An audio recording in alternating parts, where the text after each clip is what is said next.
To deliver the truth is our top priority.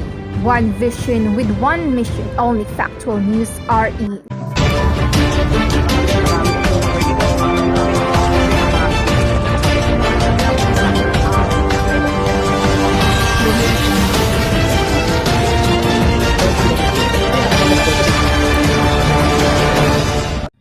Live at the capital city of Nueva Ecija, Philippines. This is Local News Alert! Good day, Philippines! This is the Local News Alert, bringing you the real news that are surely with no bias. I am your news anchor, Emily Silva, and here's the details for today's news. The Cebu City Tourism Commission has bird plans to offer new tourism products to travelers visiting the provincial capital. It also announced that it plans to develop new tourism products starting this year to help the industry recover from the coronavirus crisis and to attract more visitors. So we have a special guest for today. We can be able to interview Attorney Jocelyn Pesquera, the chairperson of CCTC, and also Sir Carongay, the commissioner of CCTC. Hello, Attorney. Welcome to Local News Alert. Thank you very much for giving us this opportunity na makaparticipate. Attorney, as a chairperson of CCTC, what is your statement regarding to this plan since you are part of this development? Sa Cebu City government, we're really doing our best to support the tourism industry, our stakeholders, because we are aware na since third week of January this week, grabe good kay ta nga apektahan ang atoang not only the hotels and restaurants, ang tanan yun, even those relying sa atoang tourism industry. So we're thankful that Mayor Labelia and Vice Mayor Mike Rama and then with the City Council, they're very supportive sa atoang mga efforts sa atong opisina.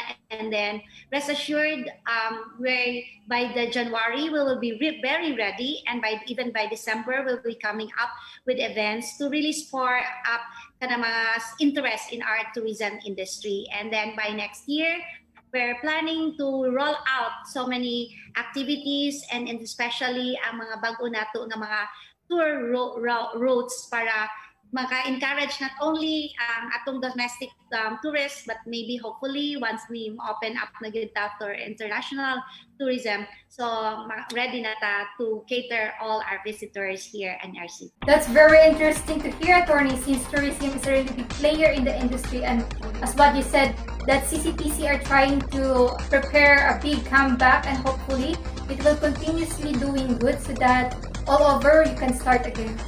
Thank you very much, Attorney. We will call you back after we interview Sir Barong.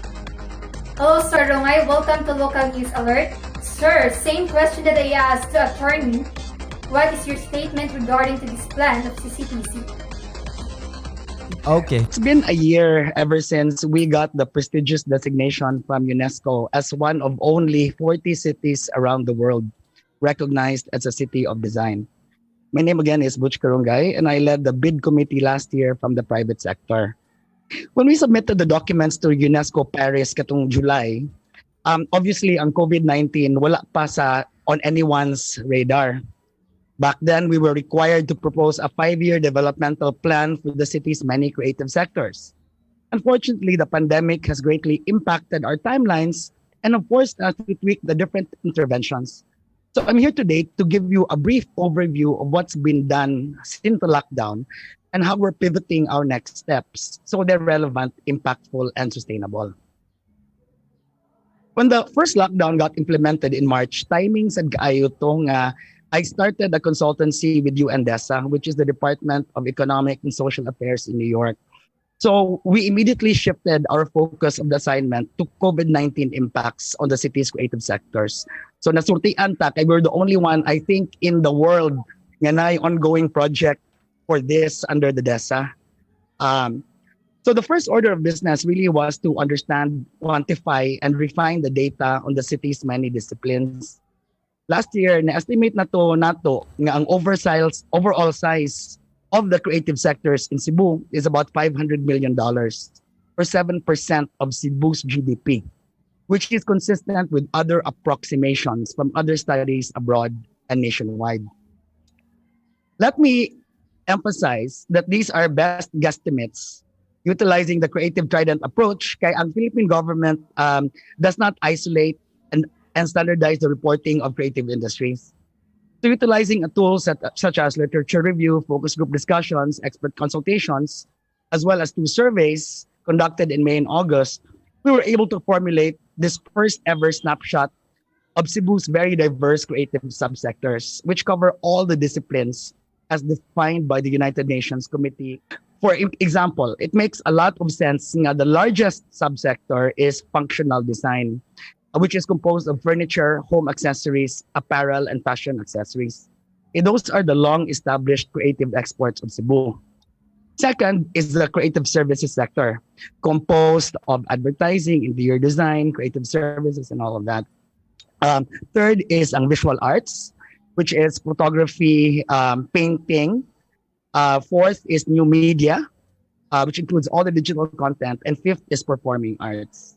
Because of this wide variety of disciplines, we can argue that the total creative ecosystem in Cebu is very resilient as a whole. Kidaghan man kay siya gi-cover. Later this year, we hope to fully activate the Creative Cebu Grid, which is one of the key components of last year's UNESCO bid. It is composed of local and national government, the academe, and the private sector. International collaborators, while not technically part of the grid, are also indicated at the bottom to signify their importance. The grid taps existing institutions, movements, and relationships and harnesses them in a more structured way that, number one, continuously map resources and initiatives, as well as provide a forum for knowledge exchange. 2, identify and bridge gaps, both current and projected. And 3, align strategies, initiatives, and goals so that redundancies are reduced and synergies are achieved.